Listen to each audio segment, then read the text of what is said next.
Assalamualaikum warahmatullahi wabarakatuh. Jumpa lagi bersama Celoteh Sukro. Dan alhamdulillah Celoteh Sukro hari ini kita bincang-bincang apakah Indonesia kembali atau kita kembali mengalami krisis moneter ketika di tahun yang lampau, tahun 90 atau 88 kemarin kita sudah mengalami itu.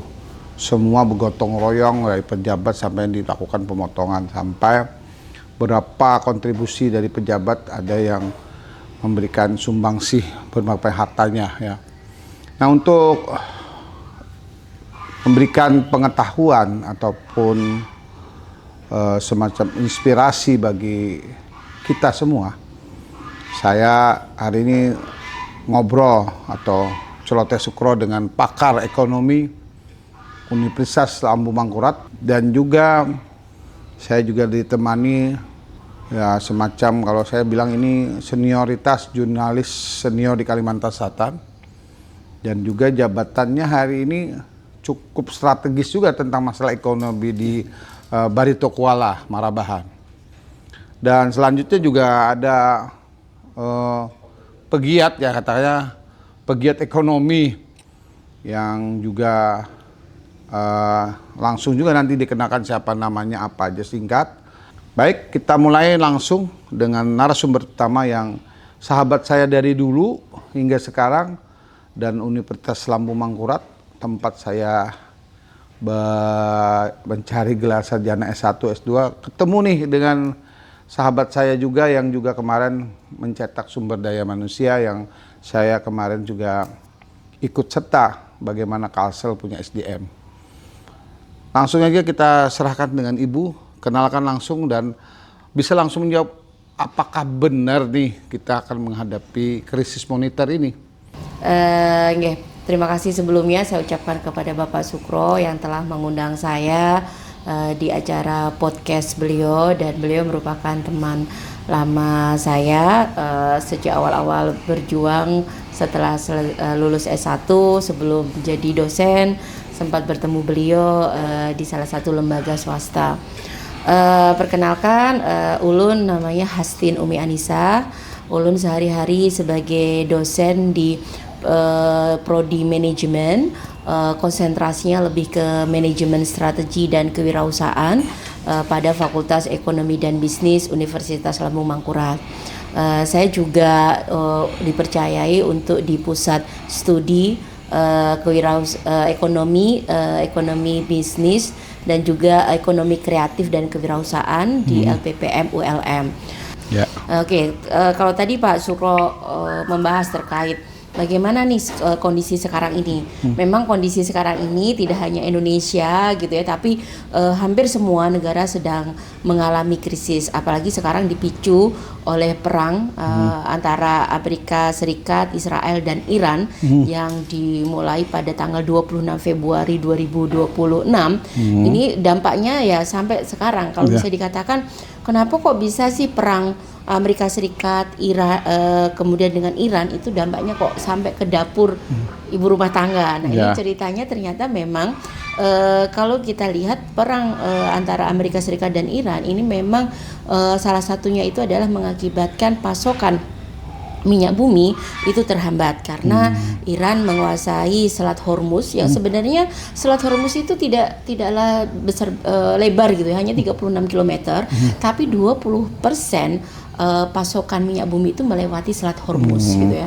Nah, itulah yang kemudian berdampak kepada distribusi atau ini minyak dunia seperti itu. Sehingga kalau dikatakan apa hubungannya Selat Hormuz itu dengan Indonesia? Iya, dengan Indonesia, apalagi dengan dapur emak-emak nih ya, sangat berhubungan sekali. Dan juga kalau tadi disampaikan harga plastik itu naik gitu ya, yang semula 1.000 jadi 1.500 karena bahan dasar plastik itu adalah dari nafta. Nah, nafta itu dari minyak dan gas bumi, otomatis akan berdampak sekali terhadap produksi plastik gitu.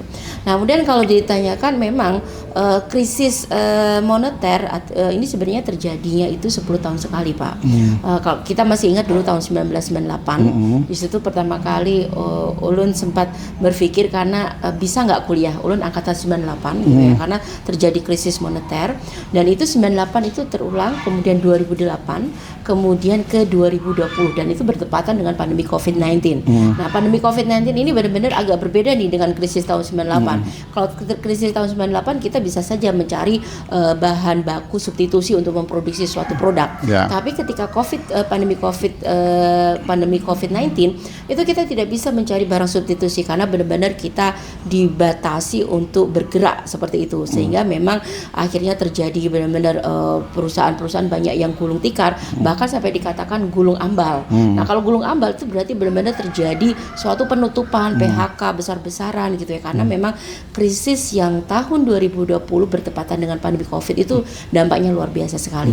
Nah, kemudian 10 tahun ke depannya ini adalah bertepatan nanti kalau tidak salah adalah di tahun 2030. Nah, pada saat 2030 ini itu bertepatan dengan krisis ekonomi yang terjadi 100 tahun sekali. Nah, 100 tahun sekali ini disebut dengan the Great Crisis gitu. Dan ini dampaknya sangat luar biasa. Oke, Bu Basin.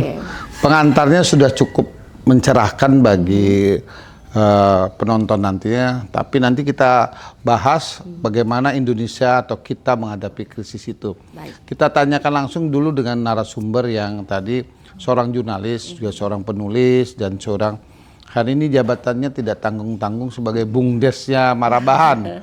Nah, mungkin diinformasikan kesulitan apa nih yang terjadi tentang pendanaan bumdes. Nah, ini tadi Bu Hesti tadi pengantarnya seperti itu. Nanti ada solusi dari Bu Hesti gimana kita ya. Oke, silakan. Ya, terima kasih. Perkenalkan dulu, nama saya Hair Riyadi Asa. Jadi sebenarnya saya ini rakyat biasa lah. Cuma kebetulan provinsi Gado-Gado, bisa sebagai jurnalis, bisa sebagai pamong desa, aparat desa lah katakanlah. Sekarang ini menjabat sebagai anggota Badan Permusyawaratan Desa. Ya semacam DPR-nya desa lah gitu. Ikut membuat peraturan desa. Kalau wartawan saya di PWI juga jadi pengurus. Nah, kalau ditanyakan bagaimana situasi saat ini terkait kondisi ekonomi karena dampak perang Iran Amerika Israel, tentu itu kita sangat merasakan dalam artian di lapisan sebenarnya sebelum terjadi perang juga kita kan sudah sudah mengalami defisit ya, Bu ya, APBN kita ya, defisit ya. Karena beberapa dana pusat itu yang katanya pengerempengan atau penghematan itu termasuk dana desa. Nah, kebetulan saya di desa Semangat Dalam. Desa Semangat Dalam itu yang biasanya semua desa di Batulani kurang lebih 1 miliar lah dapat. Sekarang tahun 2026 ini masuk di 2026 itu terjadi pemangkasan yang luar biasa 70%. Jadi tinggal 300 juta dari 1 miliar lebih sekian. Nah, itu tentu saja kita melihat program-program yang di mata saya sangat baik. Dana desa itu sangat baik dalam artian membantu untuk kesehatan, untuk pendidikan, kemudian untuk infrastruktur lainnya.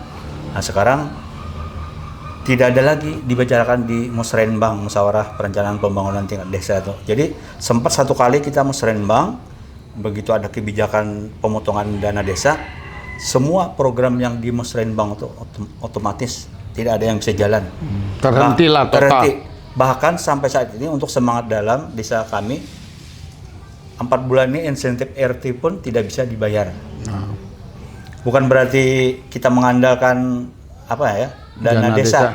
Karena ada dana desa, ada anggaran dana desa. Kalau anggaran dana desa kan itu dari kabupaten. Nah, ini kebetulan di Semangat Dalam ini 53 RT, jadi RT-nya cukup banyak. Jadi rencana ada pemekaran nih, rencana juga Semangat Dalam ini ada pemekaran dari satu desa menjadi tiga desa. Nah, pemekaran itu terhenti karena tidak ada dananya. Oke. Nah, kalau saya melihat sebagai seorang jurnalis, saya melihat pemerintah sekarang ini melakukan penghematan itu di daerah ternyata.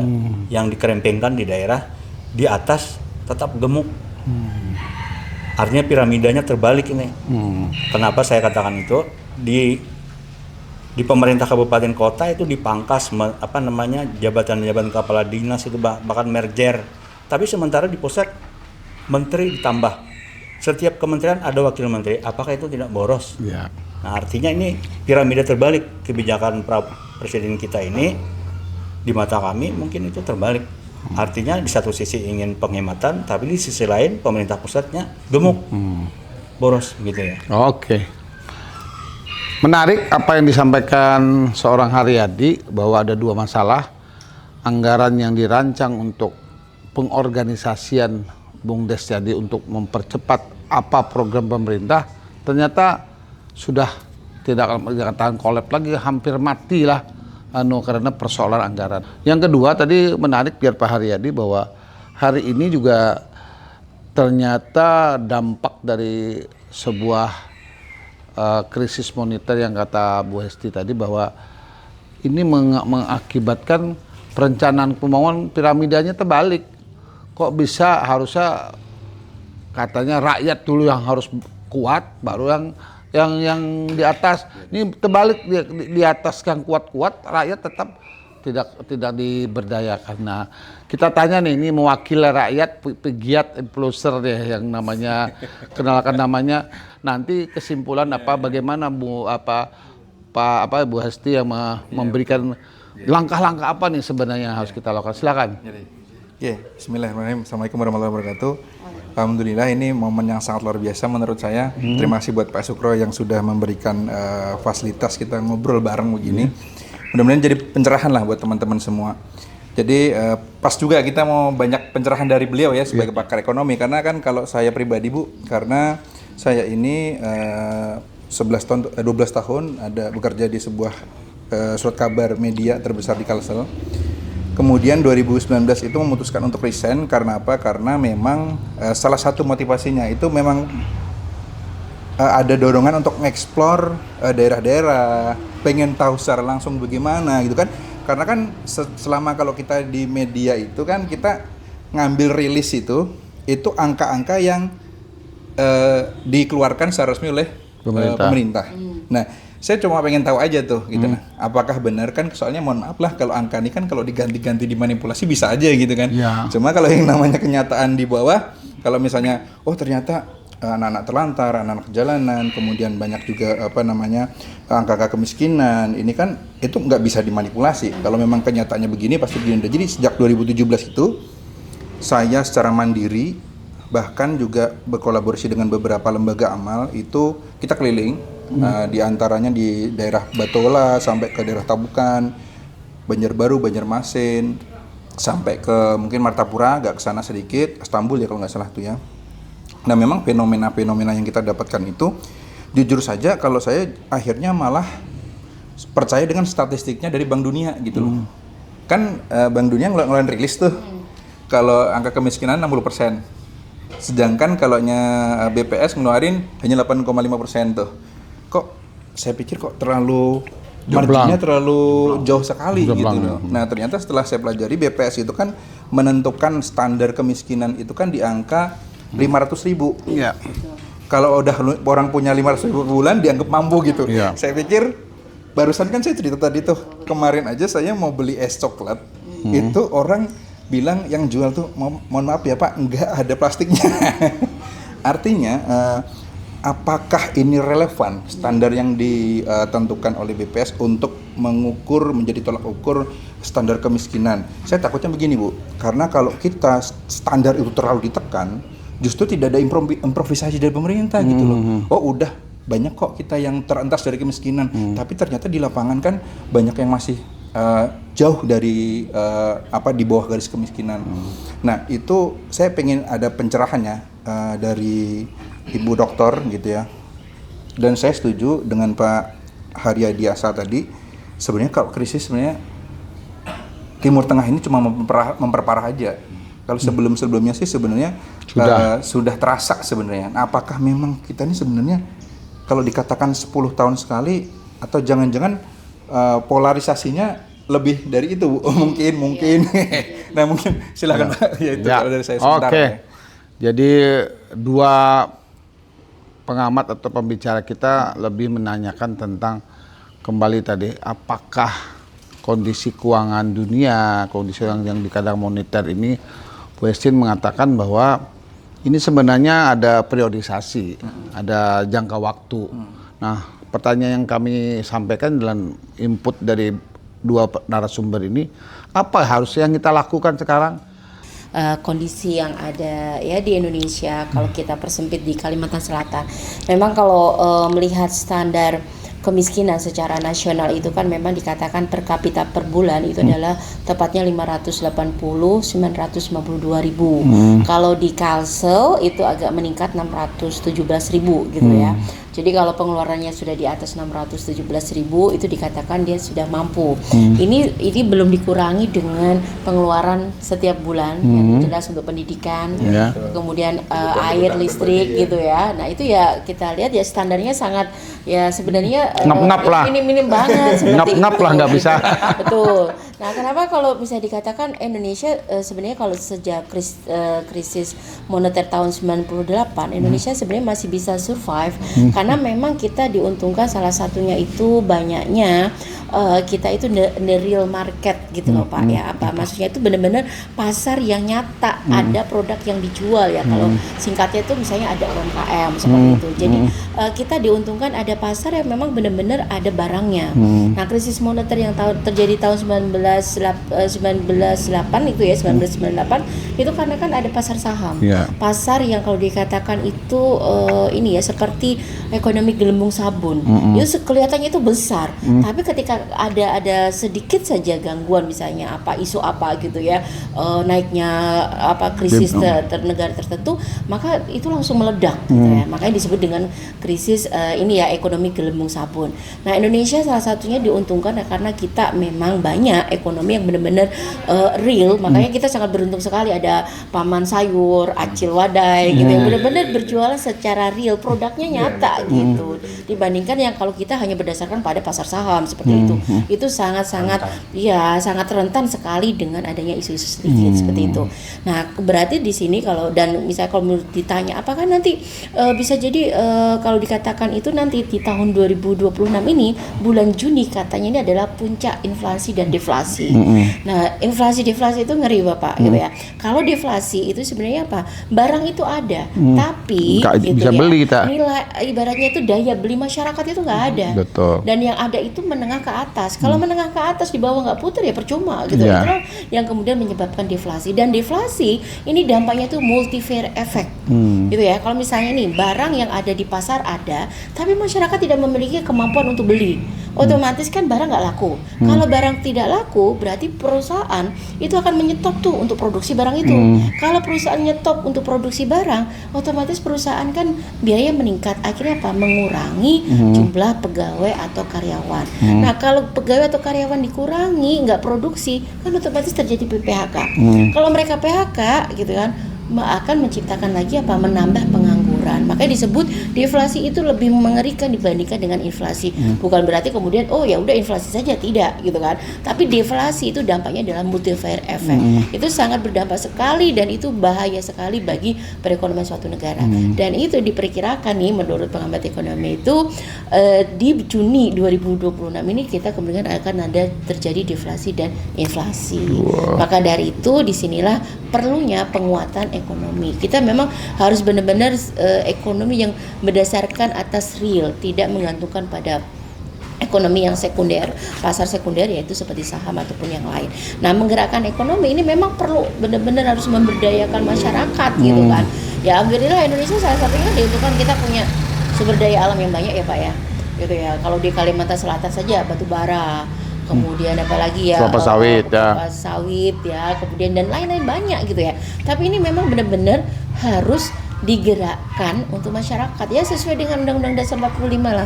Bumi, air dan kekayaan alam di dalamnya yang di dalamnya dipergunakan sebesar-besarnya untuk kemakmuran rakyat. Harusnya seperti itu. Baik. Gitu ya. Nah, publik sudah tercerahkan apa yang terjadi dan apa sebenarnya kondisi real tentang kondisi ekonomi yang tadi Bu Hesti mengatakan deflasi dan inflasi ini sudah di depan mata.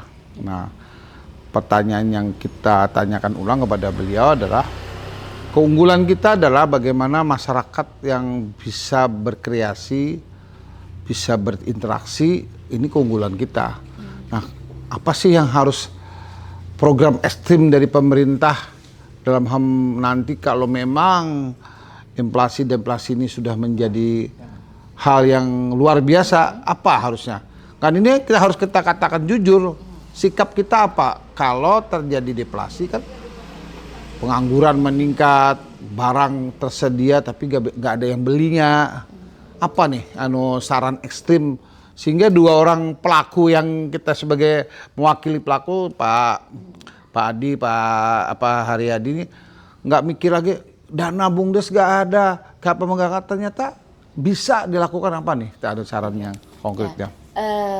Kalau kita berbicara terkait kedepannya kita seperti apa gitu ya Pak ya, di sini kan kalau kita lihat perekonomian yang sebenarnya ini kan memang akan tergantung pada sistem ekonomi ya Pak. Yeah. Nah, sistem ekonomi kita dan juga bagaimana kalau kita melihat di APBN juga gitu ya. Sebenarnya kan Indonesia itu alhamdulillah kaya akan sumber daya alam. Nah, kalau dikelola dengan benar dan benar-benar dikelola dikembalikan kepada anak bangsa gitu ya. Kita berbicaranya harus dibedakan antara pengelolaan dengan siapa sih yang harusnya memiliki gitu ya sumber daya alam itu. Kalau tadi Ulun sampaikan bahwa ya sesuai dengan amanah di Undang-Undang Dasar 45, bumi dan air dan kekayaan alam yang terkandung di dalamnya dikuasai oleh negara dan dipergunakan sebesar-besarnya untuk kemakmuran rakyat gitu ya.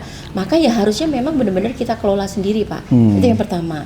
Kita bisa saja menggerakkan masyarakat untuk UMKM, tapi yang besar harus kita urusin dong. Gitu ya. Kalau dikatakan emang sumber daya manusia Indonesia tidak mampu untuk mengelola perusahaan tambang, bisa Pak. Harusnya nih ya kalau mau ekstrim, sumber daya alam yang kita miliki kita kelola sendiri. Apakah asing boleh bekerja? Boleh, tapi sebagai pekerja bukan sebagai owner.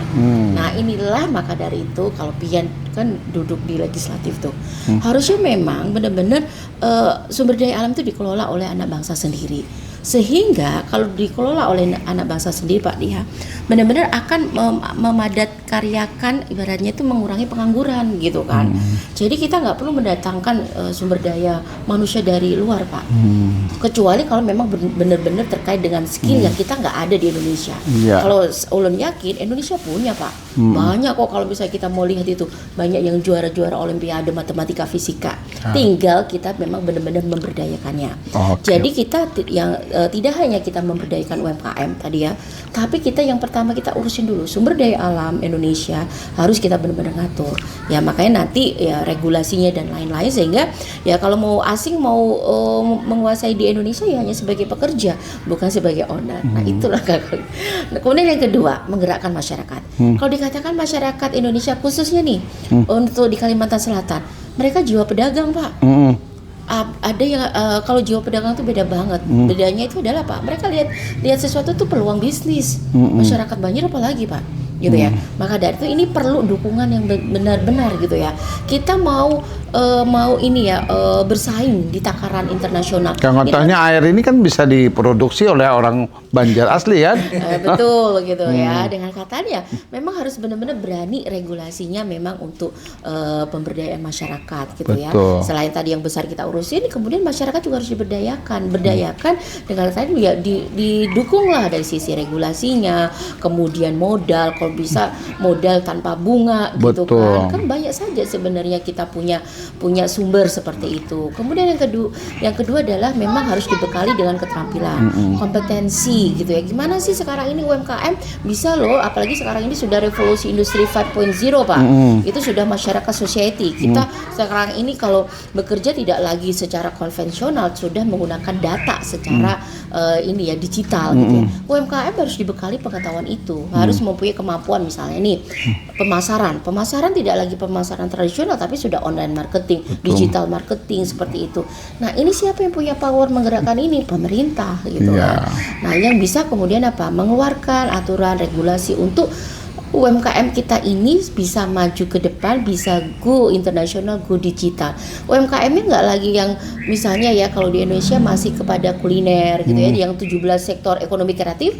Tapi kalau kita mengacak UMKM yang ada di Cina itu sudah UMKM-nya sudah bikin handphone Pak, bikin handphone atau dikasih nih produk nih dari Amerika handphone. Mereka bisa bikin tuh tiruannya dengan sistem ATM, amati tiru modifikasi gitu ya. Nah UMKM harus naik kelas gitu. Oleh karena itu memang perlu dukungan sekali dari pemerintah. Gitu, nah sudah banyak pencerahan, sudah banyak langkah-langkah bahwa kita ini sebenarnya multi power kalau kejujuran yang bisa menjadi balutan kepemimpinan.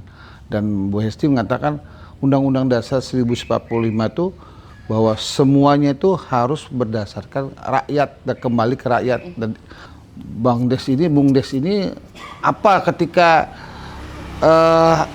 tidak ada anggaran untuk rapat-rapat, terobosan apa nih yang diminta atau dikerahkan oleh Bung Des dalam mencapai taraf kehidupan ekonomi yang lebih baik ketika dana Bung Des itu menurun bahkan dengan adanya dana tersedia, apakah tidak bergerak juga nih? Silakan nih. Ya. Kalau khusus di Alalak, Kecamatan Alalak, terutama Desa Semak Dalam itu BUMDes kita tuh sudah jalan hampir baru 3 tahun untuk mencapai desa mandiri Semak Dalam. Kemarin harus ada BUMDesnya. Nah kebetulan BUMDes Semak Dalam ini punya lahan tanah, kemudian ada bangunan, menyewakan toko, kios lah istilahnya. Jadi itu ditempati juga kawan-kawan UMKM dan jalan. Kebetulan dekat sekolah, jadi anak-anak belanja di sana, bahkan jadi pasar lah, pasar kecil di sana lah. Di samping juga ada ATM Bank Kalsel juga di Semak Dalam itu. Jadi memang itu tergantung nanti dukungan kepala desa. Kepala desa harus pandai-pandai membaca peluang yang ada di masyarakatnya, menggerakkan sektor ekonomi, termasuk ekonomi kreatif seperti kata Ibu tadi. Karena di Semak Dalam ini juga banyak masyarakatnya yang berjiwa usaha itu tadi. Jadi ada usaha rumahan, ada yang kuliner, ada yang keterampilan lainnya, ada yang banyak lah. Jadi bisa dikembangkan. Ya, kata kuncinya kata Bu Estin tadi, jangan lupa inovasi, amati, tiru dan modifikasi. Jangan monoton. Ternyata Bung Des ada punya aset, ada punya nilai jual, apa yang dijualnya. Jadi misalnya yang desa lain atau kabupaten lain yang bisa maju, ya, amati dan tiru dan modifikasi, jar beliau tadi kan. Nah sekarang kita pindah ke pegiat tadi, yang influencer. Kebingungan ini sudah mulai terjawab, daya saingnya mulai terjawab, kreativitas berjawab. Jadi ada nggak rasa khawatir terhadap monitor yang Bu Estin permulaan tadi mengatakan, ini hati-hati nih 2030 kalau tidak didorong jiwa kreatif atau diproteksi kreatif ini menjadi sebuah aset. Menurut sampean gimana dengan adanya pengantar ataupun ilmu atau dari spirit daripada Bu Hestin tadi? Ya, baik. Tapi sebelum ulun menjawab pertanyaan Pak Sukro ya, saya mau sedikit menarik ya apa yang disampaikan Bu Dr. Hestin tadi, menyinggung sumber daya alam. Saya coba browsing ini supaya fair ya teman-teman ya, supaya fair nih saya cari di webnya Kemenkeu nih. Dari web DJKN atau Kemenkeu ini saya lihat ini data dari Kemenkeu itu sumber daya alam Indonesia itu pernah diproyeksikan mencapai 200.000 triliun. 200.000 triliun. Maka menjadi sebuah kenyataan yang bagi saya anomali banget ya. Kita punya sumber kekayaan yang begitu, mungkin kalau kalkulator nggak sanggup ngitung udah itu nolnya tuh gitu, kebanyak banget. Tapi kenapa menjadi defisit sampai anggaran sekian, kemudian 600 triliun 2026 ini. Oke, yang tahu angkanya begitu ya. Menjadi defisit anggaran, kemudian rupiah juga terus melemah, hutang terus melebar gitu kan. Ini bagai sebuah anomali gitu loh. Sedikit bertanya ke beliau itu, apakah hal ini bisa sembuh gitu ya? Betul sekali gitu Pak. Kalau misalnya dikatakan ya, mungkin pernah ingat ya tahun 2025 awal itu kan sempat ada mau dinaikkan PPN 12% gitu ya, karena memang diprediksikan kita APBN itu mau ini nih defisit nih anggaran 600 triliun gitu ya. Kemudian akhirnya adalah dinaikkan pajak gitu ya. Nah padahal sebenarnya kalau kita mau secara jujur gitu ya, pajak memang kalau dalam sistem ekonomi kapitalis itu sumber utama pendapatan APBN Pak, gitu ya. Harusnya itu bukan, pajak itu remah-remah loh, kecil banget. Kalau kita memang benar-benar mau pemasukan APBN itu adalah dari sumber daya alam, gitu ya. Asalkan memang benar-benar kita kelola gitu yang kan. baik lah. Sehingga kalau misalnya katakan bisa nggak sih sebenarnya kita mengelola itu bisa. Kemudian apakah APBN itu kan kita sekarang itu sumber utamanya adalah dari pajak dan utang, gitu ya. Dan kita utang jatuh tempo lumayan banget Pak. Kita tahun ini sudah ada jatuh tempo tuh bayar bunganya tuh berapa triliun gitu kan. Nah kalau seandainya kita benar-benar mengelola sumber daya alam dan sumber pemasukan utama itu adalah dari sumber daya alam, insya Allah tidak akan terjadi defisit anggaran, bahkan kita bisa surplus. Itu baru saja kalau misalnya ini nih mau kita secara tambang saja gitu lah, seperti itu. Jadi sebenarnya bisa, tapi memang ini menganut kepada sistem gitu ya. Nah sistem kapitalis memang begitu Pak, sumber utama pendapatan negara itu adalah dari hutang dan pajak gitu. Nah, oleh karena itu ya ini kalau mau memang benar-benar berubah ya, oke benar mau nggak berubah secara terus seperti Sama-sama itu, gitu ya. sama-sama sehingga benar-benar ya kalau kita kembali lagi kepada filosofi bahwa sumber daya alam ini memang milik warga negara Indonesia, milik masyarakat, harus benar-benar dikelola. Mana sih yang boleh dimiliki oleh individu, mana yang nggak boleh, seperti itu. Nah, itu kalau dikelola dengan benar-benar ya insya Allah kesejahteraan akan tercapai dan kita nggak akan menggantungkan pada utang. Maka dari itu krisis moneter apakah akan terjadi nanti di tahun 2030 itu depend on Pak. Sebenarnya itu bisa saja sih tidak lagi sesuai seperti tahun 1997 1998 ya, karena memang kita sudah berubah nih. Tapi kita juga akan tergantung pada perekonomian global dunia. Apalagi sekarang lagi nih walaupun lagi gencatan senjata nih antara Amerika dan Iran, tapi Israel kan nggak mau, tetap saja dia menyerang Lebanon untuk mengusik lagi si Iran gitu ya. Tapi tetap saja harga emas itu melonjak naik. Harusnya kan kalau gencatan senjata itu kan turun nih. Kenapa ya naik? terganggu banget. Iya, karena masyarakat dunia sudah melihat itu paling sebentar aja tuh, cuma 1 minggu. Bisa lagi nanti bisa jadi perang lagi gitu ya, dan dampaknya ngeri sekali seperti itu. Jadi kita mungkin bisa jadi oke lah nggak begitu terpuruk seperti 1997 1998, tapi kita juga akan merasakan dampak dari ekonomi global. Ya oleh karena itu ya memang kita harus memperkuat nih Pak fundamental ekonomi, dan memang ini akan tergantung dengan sistem ekonomi, dan itu juga akan terkait dengan sistem politik, karena ekonomi dan politik itu tidak bisa dipisahkan, seperti itu Pak. Oke, terjawab apa yang dikatakan oleh Pak Adi bahwa apa yang terjadi hari ini bahwa pemenggalan dan pemotongan atau kenaikan pajak itu tidak tepat, dan itulah yang menjadi Pak Bu Esti katakan bahwa kita kembali kepada potensi kita yang harusnya dikelola sendiri, asing boleh ikut tapi jangan memiliki, hanya sedagang partner lah, ya kan? Kerjalah partner. Masa kita tidak punya modal? Pak Haryadi bisa jual lahan, tidak perlu Pak Haryadi keluar duit, tapi lahannya banyak karena turunannya orang-orang kaya misalnya kan. Bagaimana aset itu bisa dijadikan jaminan ya? Nah, gimana nih yang kedua Adi? Karena ini kita sedikit lagi nih kan nanti waktu kita kan, supaya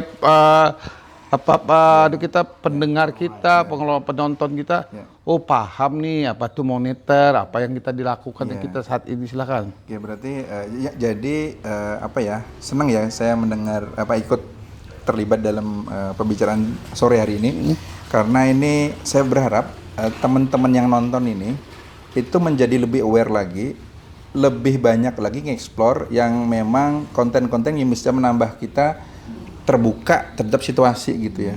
Gimana sih situasi negeri kita gitulah. Nah, kemudian kalau tadi Pak Sukro menanyakan industri kreatif ya atau UMKM kreatif begitu ya. Sebenarnya sejak 2017 tuh selain saya keliling-keliling, pegiat sosial, nama ngonten-ngonten juga banyak sekali menemani teman-teman yang seperti contohnya dia seperti memulai ekoprint misalnya dengan memberdayakan anak-anak disabilitas. Kemudian pernah juga saya membersamai teman-teman yang daur ulang plastik. Kemudian membersamai yang daur ulang dari sampah-sampah yang memang bisa bahan-bahan bekas gitu. Nah, tapi memang kembali lagi gimana ya, sebenarnya ini cuma ngomong realita aja gitu ya. Akhirnya mereka ya redup aja gitu. Karena salah satu keluhan mereka kan gini, waktu itu teman-teman Dekoprint di Banjarbaru gitu ya. Bu, ini masalahnya apa sih sebenarnya gitu loh, buat teman-teman ini. Masalahnya Mas, kita ini produksi banyak tapi nggak ada yang beli gitu. Nggak ada yang beli gitu ya. Nah itu hampir terjadi untuk teman-teman kreatif kita yang lain. Memang sebagian mungkin ada yang continuous ya menjadi pelanggan daripada Pemda, terus ada juga yang bisa continuous juga. Tapi kan itu nggak merata gitu loh. Nah kemudian satu sih kritik saya kepada mungkin rasa sayang saya sebenarnya untuk pemerintah. Saya tuh berharap inovasi-inovasi yang dihasilkan anak-anak bangsa ini didukung gitu. Contohnya kayak inovasi kan bukan inovasi ya, apa namanya teknologi-teknologi yang sebenarnya menjadi salah satu solusi kita ketergantungan terhadap fosil ya, bahan bakar fosil. Contohnya kayak solar cell. Solar cell ini saya baca pertama kali 2011 loh Bu. Itu di Jerman sudah mengeluarkan regulasi kemudian subsidi untuk pemakainya 2011. Bayangkan Jerman itu panasnya seberapa sih Bu? Gitu loh. Kalau dibandingin Indonesia kan nggak ada apa-apanya gitu. 80% kita. Iya makanya kalau kita kan ibaratnya matahari sinar di sini. Kemudian selain kenapa nggak dibikin regulasinya kan sekarang masih mahal ya Bu, orang masih mikir mau masang solar cell masih sekian juta cuma bisa buat lampu-lampu doang gitu. Selain itu banyak juga kayak bahan bakar berinovasi dari plastik kan banyak tuh. Nah segala macam. Jadi ya saya berharap mungkin sama-sama lah ya Bu ya, kita bukan saling benci enggak, tapi kita justru sayang. Yuk mari kita sama-sama merubah jadi lebih baik. Silahkan.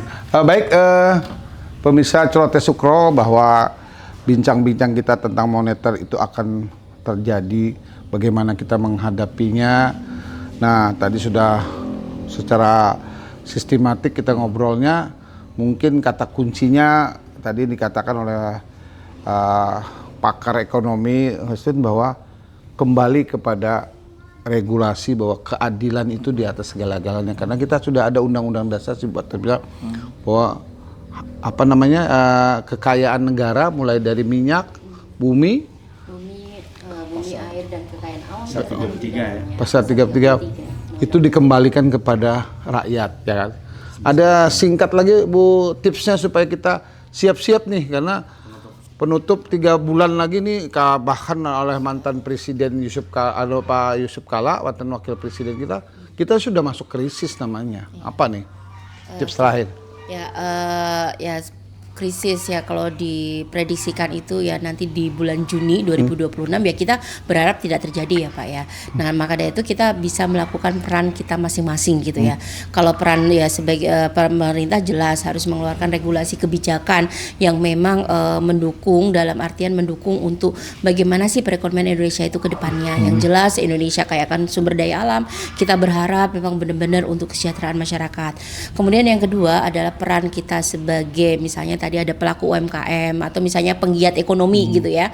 Nah makanya di sini memang benar-benar kita harus mengupgrade diri juga gitu ya. Kalau tadi Mas Yadi mengatakan kita kadang kalah bersaingnya itu misalnya dengan luar adalah apa? Mereka terus melakukan inovasi, kreativitas gitu. Nah ini sangat perlu didukung oleh pemerintah juga gitu ya. Karena memang dengan pemerintah dengan mengeluarkan kebijakan yang ada itu bisa untuk meningkatkan tadi ya pemberdayaan masyarakat. Kalau kita tahu masyarakat Indonesia rajin-rajin, masyarakat Indonesia itu keren dalam artian adalah mereka itu bisa untuk berusaha, untuk berkreasi seperti itu. Sehingga memang kita juga harus karena sekarang ini dunia itu sudah digital, udah revolusi industri 5.0, maka kita memang harus mengupgrade kompetensi diri kita. Ya tadi misalnya salah satunya adalah bisa menghasilkan produk yang inovatif, kreatif gitu ya. Kemudian juga menambah wawasan dan pengetahuan serta keterampilan. Nah, bagi kita masyarakat nih ya, masyarakat kan banyak ya Pak ya, masyarakat akademisi, kemudian masyarakat secara umum ya, kita bisa berkontribusi apa sih yang bisa kita berikan nih ya kepada negara ini ya. Salah satunya kalau misalnya tadi dikatakan oleh Mas Yadi, kita bukannya benci tapi kita sayang gitu ya. Ini wujud peduli kita. Kalau kita nggak peduli buat apa sih? Ya udahlah terserah gitu. Tidak. Tapi kita ingin memberikan sumbangsi sih seperti itu. Kalau ulun dari akademisi ya maka apa? Ulun bisa memberikan kontribusi dengan mencerdaskan kehidupan bangsa, dengan memberikan pendidikan, dengan memberikan pelatihan kepada UMKM, kepada masyarakat setempat, sehingga apa? Masyarakat itu bisa memahami bagaimana sih mereka itu bisa sejahtera gitu ya, bisa ya memberdayakan diri dalam artian adalah sejahtera secara ekonomi ataupun juga bisa berkontribusi positif bagi masyarakat seperti itu. Oke. Terima kasih atas bincang-bincang kita bahwa Indonesia apakah akan mengalami moneter atau tidak sama sekali. Harapan kita tidak, karena beberapa bincang-bincang kita banyak solusi sebenarnya. Intinya 2 kata yang harus kita sepakati, yaitu koordinasi dan komunikasi terus kita intenskan. Saya kira itu pertemuan kita, diskusi tentang moneter terjadi atau tidak, kita sudah berikan yang terbaik untuk publik karena kepakaran komunikasi yang dibangun oleh seorang Dr. Hestin kepada publik Celoteh Sukro dan pegiat ekonomi dan juga pengamat dari dunia FES, dari juga aktivis BUMDes desa juga, aktivis pula. Mungkin ini menjadi solusi kita pertemuan hari ini. Kita jangan menganggap kita sudah tak berdaya lagi. Assalamualaikum warahmatullahi wabarakatuh. Waalaikumsalam warahmatullahi wabarakatuh.